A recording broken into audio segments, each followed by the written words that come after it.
Olá, bom dia. O meu nome é Joana Gomes.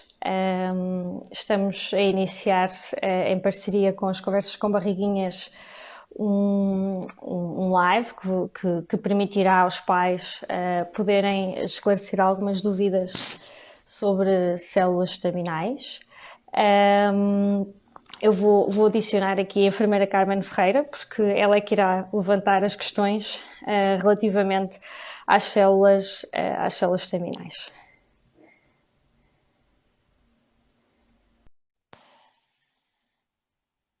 Vamos só aqui aguardar um bocadinho. Já apareci? Já sim. Eu vou só aqui desativar os comentários para podermos ter aqui uma conversa Bom mais dia. sem.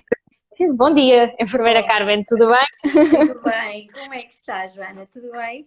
Bem, obrigada, enfermeira, com esta confusão toda, não Bem. é? Está a ser difícil. É exigente, uma época exigente para todos, não é? É verdade, em especial para Ouvem-me vocês. bem? Sim, ouvem-me Eu bem? ouço, sim, eu acho que sim, Sim. se ouve bem, ouve-se Boa, bem, boa, acho que sim. boa. Ok, Boa. então eu sei que a enfermeira reuniu algumas questões que gostaria de ver esclarecidas e eu estou cá para isso, para ajudar então a esclarecê-las. Diga-me então. Boa. Então, eu tenho muitas questões, porque faço o seguimento de vários casais, desde a gravidez até ao pós-parto, e há sempre esta questão que nos é colocada, por exemplo, nos cursos de preparação, que é porquê guardar as células? Precisamos realmente de guardar as células e até nós profissionais temos alguma dificuldade em fazer esta triagem e eu acho que tem que ser de facto alguém especializado para cada caso, dar-nos esta indicação e explicar às pessoas porque é que realmente é necessário guardar as células. Ok. Então, talvez começando pelo princípio, as células staminais são as células do cordão umbilical, que, como a enfermeira bem sabe, normalmente é uma parte descartada, não é? Depois do nascimento do bebê, o cordão umbilical é descartado, mas ele tem no interior células muito importantes e que têm competências muito interessantes, nomeadamente as células do sangue, que têm a capacidade de dar origem a todas as células do nosso sistema sanguíneo, e as células do tecido, que têm a capacidade de dar origem ao osso, cartilagem, músculo e também de alguma forma de mediar aqui o nosso sistema imunitário, ou seja, as nossas defesas. Por Uhum. isso, porque é que os pais devem guardar? Porque as células seriam descartadas, ou seja, à partida é algo que não é doloroso para a mãe nem para o bebê, seria imediatamente descartado. Mas no caso, aproveitando-as, elas têm a potencialidade de tratar já mais de 80 doenças e existem mais de 400 ensaios clínicos noutro tipo de doenças onde elas podem ser utilizadas. Que tipo de doenças é que estamos a falar? Sim. No que toca ao sangue, por exemplo, leucemias, maioritariamente doenças do foro sanguíneo, Uhum. no que respeita ao tecido. Pode ser utilizado em conjunto com o sangue para ajudar nessa regeneração, nessa recuperação. E está a ser estudado também doenças como, por exemplo, a diabetes, a doença de Ok. Crohn, que são doenças do nosso dia a dia. Ok, então elas têm a capacidade de se transformar naquilo que elas quase quiserem, não é? São muito versáteis. Exatamente, Isso pode exatamente, nos ajudar em algumas doenças, é isso? exatamente, é Ok. isso mesmo. E elas já foram utilizadas, já que, além destes estudos e ensaios clínicos, na prática mesmo já foram utilizadas? Sim, ou seja, já foram feitos mais de 45 mil transplantes só com células estaminais do cordão umbilical. Esses Uhum. 45 mil transplantes foram feitos a nível mundial, mas também já houve aplicações em Portugal. Ok. Nomeadamente, nós tivemos duas aplicações em Portugal, utilizadas, em que as células foram utilizadas cá. Uma recentemente, foi o ano passado, com o Henrique, que foi uma aplasia medular, ou seja, a medula do Henrique deixou de funcionar, deixou de produzir as células que devia, do sangue, e basicamente foi aplicada, foi feito um transplante de células para que a medula pudesse voltar a funcionar. A primeira utilização de todas também que tivemos foi com uma imunodeficiência combinada severa, em que foram aplicadas também as células de um irmão para promover a recuperação também do sistema imunitário, ou seja, o sistema imunitário deixou de funcionar também. As Ok. restantes aplicações foram fora do país, em contexto de paralisia cerebral e autismo, aí em contexto de ensaio clínico, e não em contexto de terapia como tratamento, mas sim em contexto de ensaio clínico para melhorar a condição de vida dessas crianças, que tinham uma condição bastante difícil, ou seja, a paralisia cerebral condicionava imenso a capacidade motora, cognitiva, e houve melhorias a vários âmbitos. Portanto, que esse ensaio continua e seguiu para uma segunda fase. Ok, então são mais esse tipo de doenças atualmente, não é? Não quer dizer que daqui a uns tempos não possam ser outros, como falou, da diabetes, etc. Mas para já são estes os resultados. E eu tenho algumas questões aqui das mães também que me foram enviando e eu acho sempre Sim. de partilhar. Então, há a possibilidade dos irmãos utilizarem estas células, é isso? Sim, um em cada 4 irmãos é 100% compatível, ou seja, as células estaminais do sangue do cordão umbilical têm exigências de compatibilidade mais baixas do que, por exemplo, a medula, que são as células mais próximas no que toca à aplicação terapêutica. Todos nós já vimos alguém que estava à procura de um doador de medula. Pronto. A doação de medula tem uma questão, que no que toca à compatibilidade, os níveis de exigência são muito mais elevados, porque são células adultas. Nas células do cordão umbilical são células jovens, são células bebés, como o próprio bebê, e por isso são células com necessidades de compatibilidade mais baixas. Okay. Aliado a isso, sendo nós, quando temos um irmão que é filho do mesmo pai, da mesma mãe, somos à partida fruto de 50% da informação de cada um deles, mas a verdade é que podemos apanhar os mesmos 50% de cada um ou não. A probabilidade é de 1 para 4. Por isso, 25% de probabilidade dos irmãos serem 100% compatíveis, mas é onde está a maior probabilidade de compatibilidade.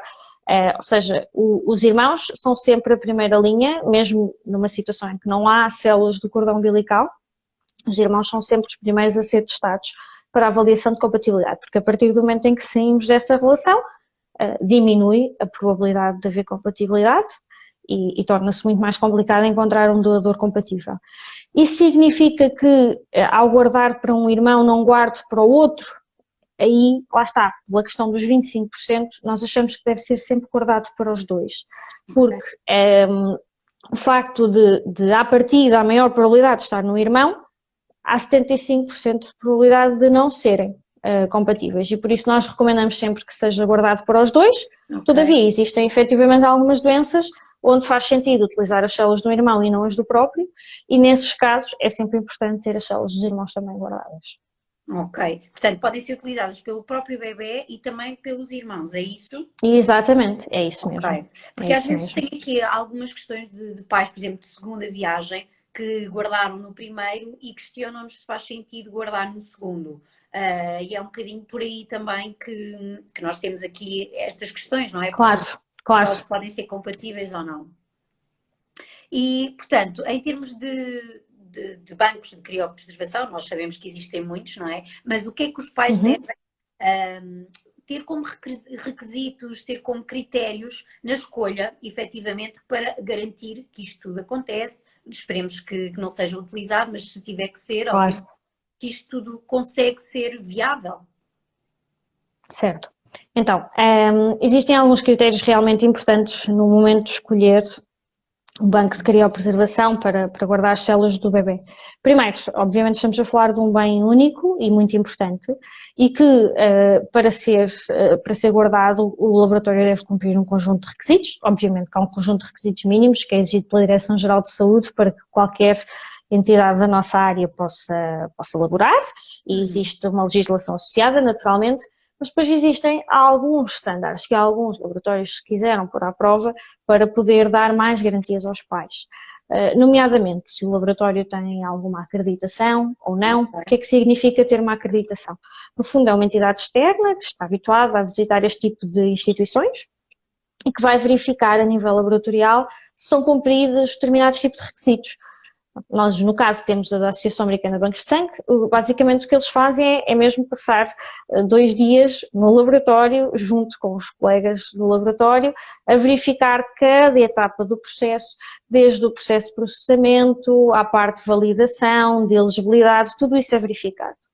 Adicionalmente, é importante ver, obviamente, a estrutura do laboratório em causa, se é um laboratório que está bem estruturado financeiramente. Todos os laboratórios... Podem tentar É isso, Joana? Naturalmente, sim. Nós temos as portas abertas, agora estamos mais condicionados, não é? Face à situação em que estamos, mas normalmente nós recebemos bastantes pais, temos as portas abertas para que possam ver todo o processo. Depois, devem garantir que o laboratório, lá está, tem alguma solidez também financeira, que está sólido, que está há algum tempo a exercer este tipo de atividade, que tem pessoal qualificado, quer no atendimento, quer no próprio laboratório, que possa realmente prestar aos pais um acompanhamento muito próximo, porque a experiência que nós temos, e esse também é outro critério que deve ser tido em conta, é a experiência desse laboratório, ou seja, não só a experiência em tempo, mas em utilização. Porque, efetivamente, às vezes os pais sentem que as células staminais deviam ser a primeira linha de ação e são uma forma de evitar aquilo que é muitas vezes o sofrimento dos filhos, quando são situações que às vezes envolvem quimioterapia, situações mais críticas. Não é o suposto. E a enfermeira, certamente, sendo uma especialidade de saúde, compreende isso. Não é o suposto, a primeira linha de ação não quer fazer um transplante. A primeira linha de ação é tentar um tratamento. Claro. Se esse tratamento não funcionar, então fazemos um transplante. E quando essa necessidade surge, é importante procurar um laboratório que faça esse acompanhamento, que esteja junto com os pais, porque é um processo difícil, é um processo que precisa de acompanhamento. Os pais estão num processo emocional complicado, Claro. E precisam de alguém que faça essa ponte com os profissionais de saúde que estão a acompanhar o caso. E nós vivemos esses casos de perto. Foi necessário fazer essa ponte, alguém que fale as duas línguas, ou seja, a língua dos profissionais de saúde, a linguagem que os profissionais de saúde falam, e que fale também a linguagem dos pais, e que entenda aquilo que eles estão a passar. Claro. Nós temos uma profissional de saúde connosco, que se chama a doutora Alexandra Machado. Porquê é que escolhemos essa profissional e não outra qualquer? Porque ela esteve nos primeiros transplantes realizados em Portugal, com células deste tipo, e por isso ela é muito experiente, é uma hematologista muito experiente nesta área e que está muito habituada a estar envolvida neste tipo de casos. E como tem muito conhecimento, facilita a tal linguagem, não é? Porque ela fala as duas linguagens, porque depois, quando há esta necessidade de utilização, esse também é outro ponto, normalmente não são os obstetras que estão envolvidos neste processo, são hematologistas, oncologistas, e por isso é preciso alguém que fale essa linguagem. Claro. E ela media esse processo e nos casos em que foi necessário utilizar as células, é importante que os pais também procurem um banco que lhes garanta isso, ou seja, que lhes responda às dúvidas deles, às vezes surgem dúvidas de outro tipo de aplicações, ensaios clínicos que possam haver para determinado tipo de outras doenças, como nós já orientámos. Nos casos da paralisia cerebral e do autismo, nós promovemos que os pais pudessem chegar àquele ensaio, porque não há uma cura, não há uma cura para aquela doença, mas é uma possível solução Claro. para a situação. Por isso, fazendo assim um resumo, critérios a ter em consideração. Se tem uma acreditação, se tem acompanhamento médico, se tem solvabilidade, se tem estrutura, a infraestrutura em si como é que é, visitem as instalações quando vos for possível, falem com os profissionais, quer com os do atendimento, vão visitar. Ou seja, acima de tudo o que eu recomendo é que quer decidam guardar ou não guardar as células terminais, isso é uma decisão muito própria dos pais, que o façam informados, ou seja, que se informem, que procurem informação fidedigna, informação que esteja realmente fundamentada e que lhes possa dar segurança na decisão que estejam a tomar, seja ela positiva ou negativa para guardar as células terminais. Ok. E há algum selo assim de acreditação, eu também desconheço, que devam procurar? Sim. Nós, no caso, estamos autorizados, obviamente, pela Direção-Geral de Saúde e temos a acreditação da Associação Americana de Bancos de Sangue. Existem outras entidades acreditadoras. Porquê é que nós usamos a Associação Americana de Bancos de Sangue? Porque é versátil. Ou seja, a Associação Americana de Bancos de Sangue veio a especializar-se em acreditação de bancos de vários tipos de células, ou seja, não só especificamente de sangue de cordão umbilical. E porquê que isso é bom? Porque estas células, primeiro guardava-se apenas o sangue, agora guarda-se também o tecido, nós estamos acreditados já para as duas tipologias e, obviamente, queremos também dar um passo à frente e desenvolver novas terapias com recurso a este tipo de células. O que é que estamos a falar? Terapias celulares, ou seja, com base neste tipo de células, desenvolver terapias adaptadas para determinadas situações. Como já aconteceu, por exemplo, o caso da medicina regenerativa é um desses casos. Ou seja, são preparadas células para depois serem aplicadas numa situação concreta. No caso, a Associação Americana de Banco de Sangue dá-nos essa possibilidade, ou seja, de validar mais do que um tipo de células, digamos assim, procedimento para cada tipo de células, e por isso esta foi a acreditação que escolhemos, porque queremos diversificar e criar novas terapias com recurso a estas células, e por isso a Associação Americana de Banco de Sangue traz essa vantagem. Eles acreditam em muitos dos maiores bancos a nível mundial, especializaram-se muito nessa área, são muito criteriosos, inclusive levaram-nos ao início a ajustes no nosso próprio processo, tivemos que fazer ajustes completamente adaptados àquilo que eles procuram, e depois trazem esse know-how, ou seja, trazem aquilo que se está a fazer de mais evoluído na área, eles trazem-nos e ajudam-nos, potenciam-nos a melhorar. No fundo, é isso que a Associação Americana de Bancos nos traz, está bem? E traz também aos pais a segurança de que se precisarem de usar a amostra fora daqui, de Portugal, elas estão processadas mediante determinado tipo de critérios muito elevados e que não vai haver à partida condicionante nenhuma em utilizar a amostra no outro lado qualquer do mundo. Ok, então podem ter feito aqui a colheita e depois imaginem que vão para fora, por algum motivo pessoal, pode ser utilizado também lá fora, é isso? Podemos identificar estas células que ficaram aqui? Sim, por exemplo, lá está, os casos que falei da paralisia cerebral e do autismo foram utilizados nos Estados Unidos. O ensaio clínico é desenvolvido por uma médica que se especializou muito nesta área, maioritariamente em doenças do foro neurológico e sempre doenças associadas à falta de oxigênio, ou seja, a isquémia. E ela basicamente o que faz é estudar de que forma as células tornam melhores as condições daquelas crianças, como é que elas migram para lá especificamente e potenciam aquelas zonas, ajudam a regenerar determinadas zonas para que haja melhorias.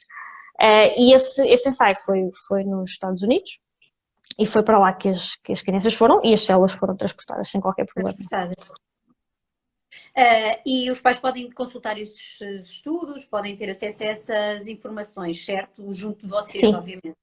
Sim, e nós temos o site da Criança Estaminal, tem um blog de células estaminais, em que há uma equipa de investigação e desenvolvimento que basicamente o que faz é procurar tudo o que está a ser feito e digere ali um bocadinho a informação para se tornar entendível, não é? Porque são clínicos, são artigos científicos e tem uma linguagem muito técnica e basicamente o que elas fazem é digerir um bocadinho aquela informação e disponibilizar aos pais a possibilidade de acederem a informação sobre tudo o que está a ser feito nesta área de forma mais simples e tem depois obviamente a referenciação do artigo, se quiserem ir mais além e ler os próprios artigos. Mas sim, nós temos imensa informação no site sobre essa temática e naturalmente estamos disponíveis para enviá-la. Claro. E traduzi-la, às vezes também é preciso, não é? Sim, exatamente. E este tipo de acreditação faz com que as amostras sejam tratadas de forma diferente, é isso? Ou que traz vantagens ou é igual em todos os sítios, Joana? Não, nem todos os laboratórios estão acreditados, naturalmente. O facto de sermos acreditados traz-nos uma responsabilidade muito maior e uma necessidade de cuidado muito superior. Claro. Ou seja, falamos, por exemplo, sei lá, um reagente para fazer determinado tipo de garantia de elegibilidade, ou seja, estamos a falar de a amostra chega, naturalmente, e ela vai ter que ser validada, vai ter que ser avaliada em determinados critérios para podermos garantir que aquela amostra é viável para utilização futura. E a ABB até nesse processo está envolvida, ou seja, os reagentes que usamos, todo o procedimento, todo o processo tem que ser garantido de determinada forma, ou seja, com determinado tipo de critérios um bocadinho mais elevados, ou seja, não basta, não é apenas um selo, não é apenas alguém que vem aqui e diz, está bem, e tem o selo.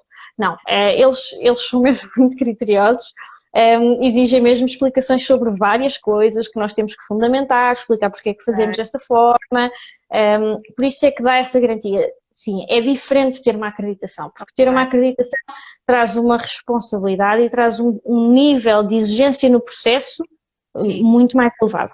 Sim. E isso também garante a qualidade da amostra, certo? Exatamente, Futuro, certo? Ok, exatamente, ok. exatamente. E tem garantia para todas as amostras? Sim, exatamente. Ou seja, quando há acreditação, a acreditação é do laboratório e isto dá a garantia para todas as amostras do laboratório. Ok, muito bem. E em relação aqui às implementações, agora com esta história do Covid, o que é que fizeram de diferente na colheita? Há alguma alteração? Já vimos que a visita agora aos laboratórios está um bocadinho condicionada por esta situação, mas Sim. como é que têm funcionado agora estas novas colheitas? Há alguma coisa de diferente? Até para nós profissionais de saúde, para fazermos a colheita, para sabermos. Claro.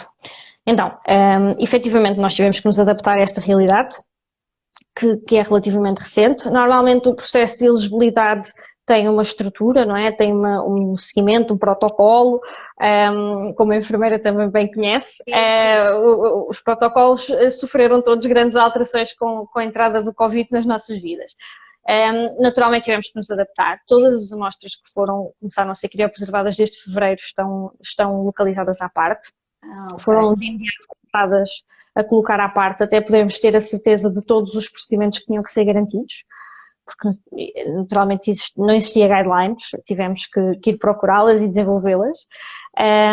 E naturalmente encontramos algumas soluções para essa situação. Os profissionais de saúde mantêm o procedimento que mantinham, até à data, com os cuidados que já têm que ter inerentes ao protocolo hospitalar.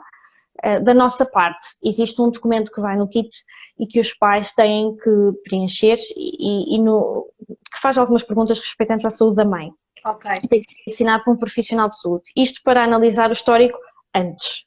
Depois, no dia do parto, há um outro documento que é preenchido pelos profissionais de saúde, onde deve ser relatado se houver uma suspeita ou uma detecção de Covid positivo.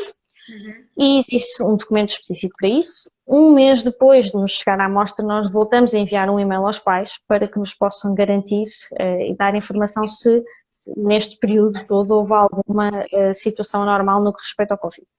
Aliado a isso, as amostras, estamos a desenvolver um teste, porque não havia testes homologados para sangue do cordão umbilical, ou seja, existem testes, é natural que existem testes para sangue periférico, e nós estamos a desenvolver um teste para sangue do cordão umbilical especificamente, para podermos verificar se não há até à data indicação de transmissão vertical, Exato. ou seja, em situações que surgiram, a mãe não transmitiu o vírus ao bebê, isto é importante para as mães ficarem descansadas, Exatamente. independente da utilização de guardarem ou não guardarem as células, as mães positivas não há indicação que tenham transmitido o vírus aos bebés, e por isso também não há o porquê de haver contaminação no sangue do cordão umbilical nem no próprio cordão.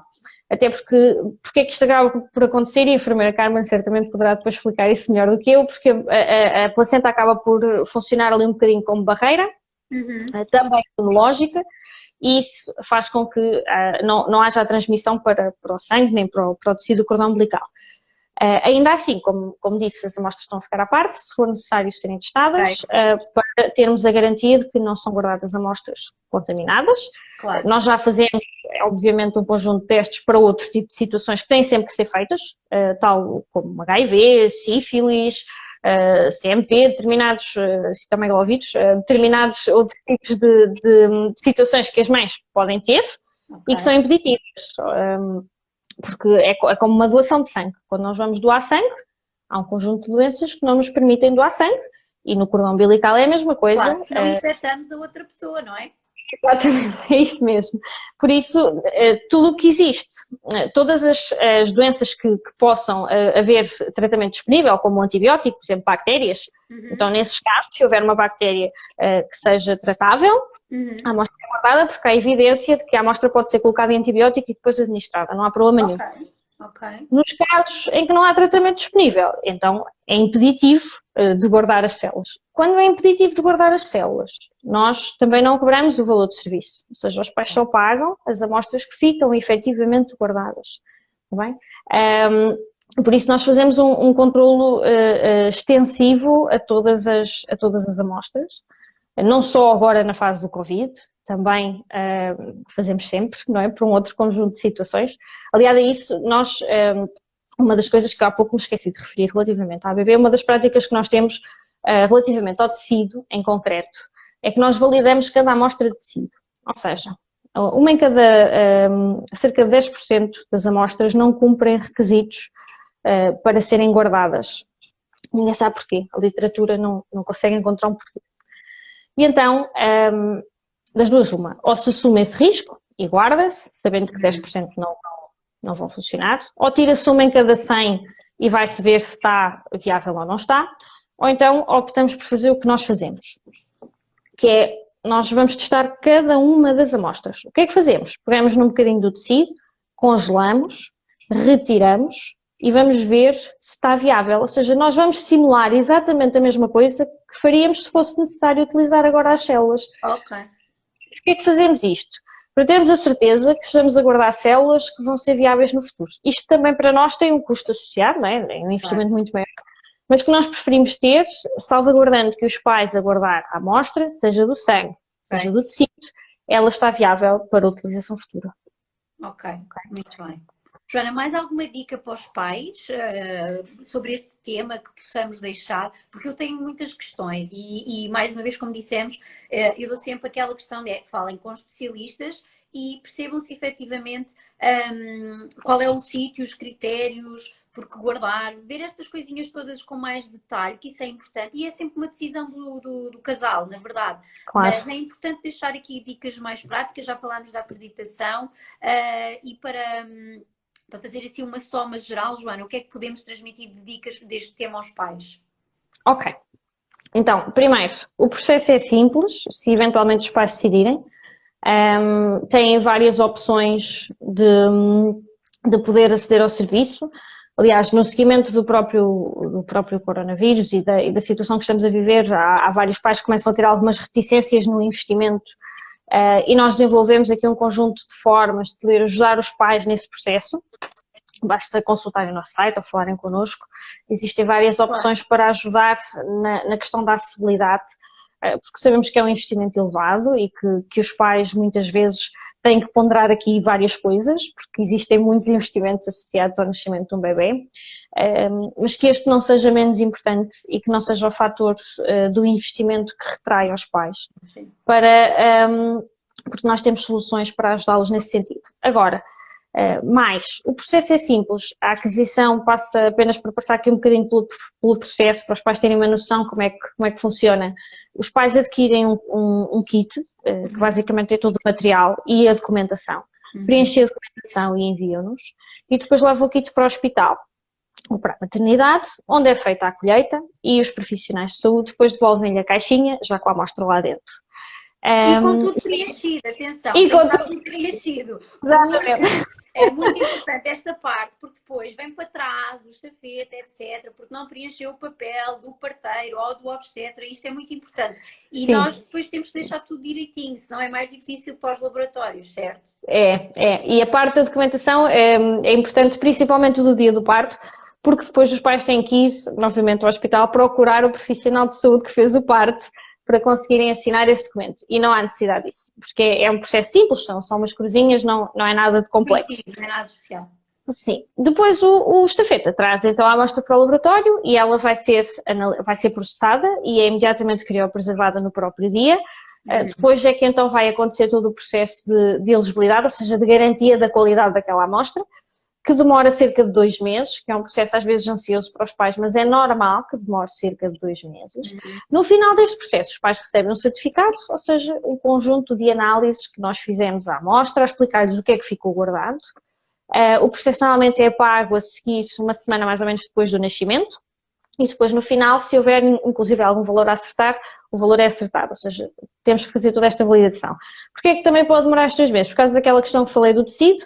Pôr o tecido a proliferar demora 1 mês, mais ou menos, cada cultura, e por isso é normal que possa demorar até 2 meses.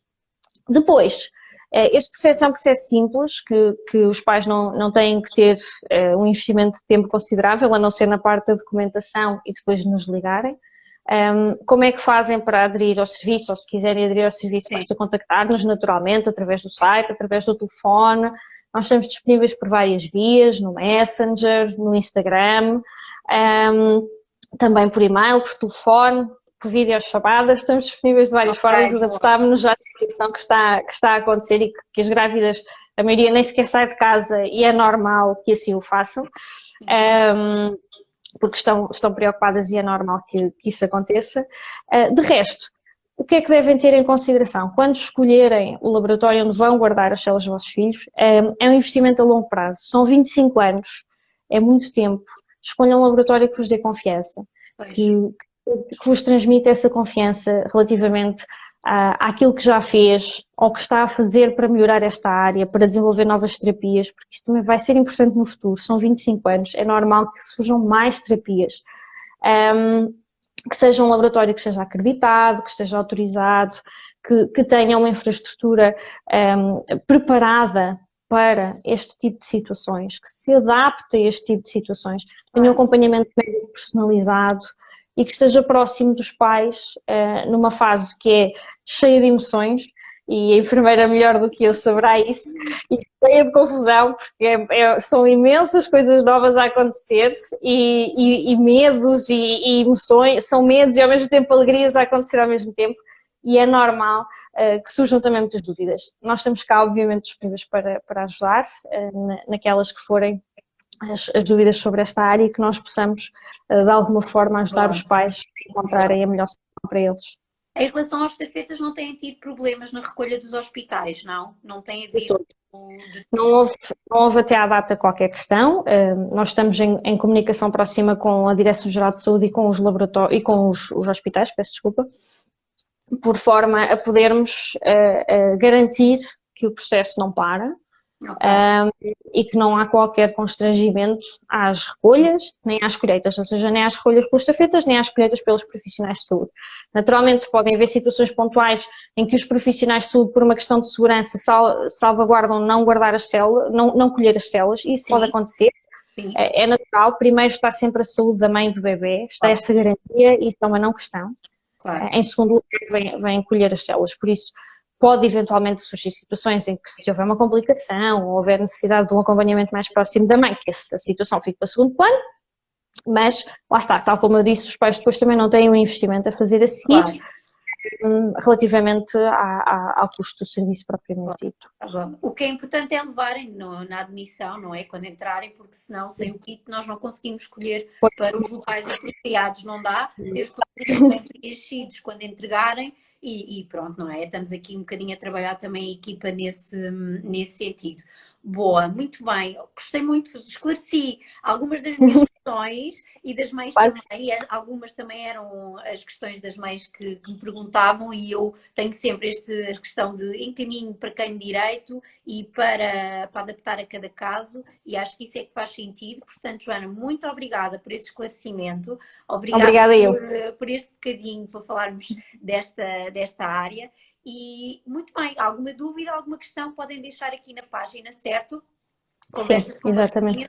Para serem encaminhados para os especialistas da área, tá bom? Boa! Joana, um grande beijinho. Um beijinho, enfermeira, que corra tudo muito bem, está bem? Obrigada. E obrigada. Obrigada pela oportunidade. Um bom dia. Até breve. Obrigada. Até breve, obrigada, beijinhos.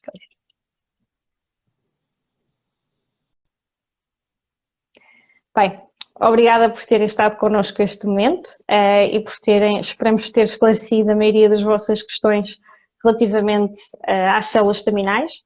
Podem encontrar-nos no site da Criostaminal, no Instagram da Criostaminal. Estamos totalmente disponíveis para qualquer esclarecimento que necessitem, como já disse na conversa com a enfermeira Carmen, por várias vias, telefone, e-mail, por videochamada. Sintam-se completamente à vontade para nos contactar e nós teremos todo o gosto em acompanhar-vos. Votos de um excelente dia e mantenham-se seguras.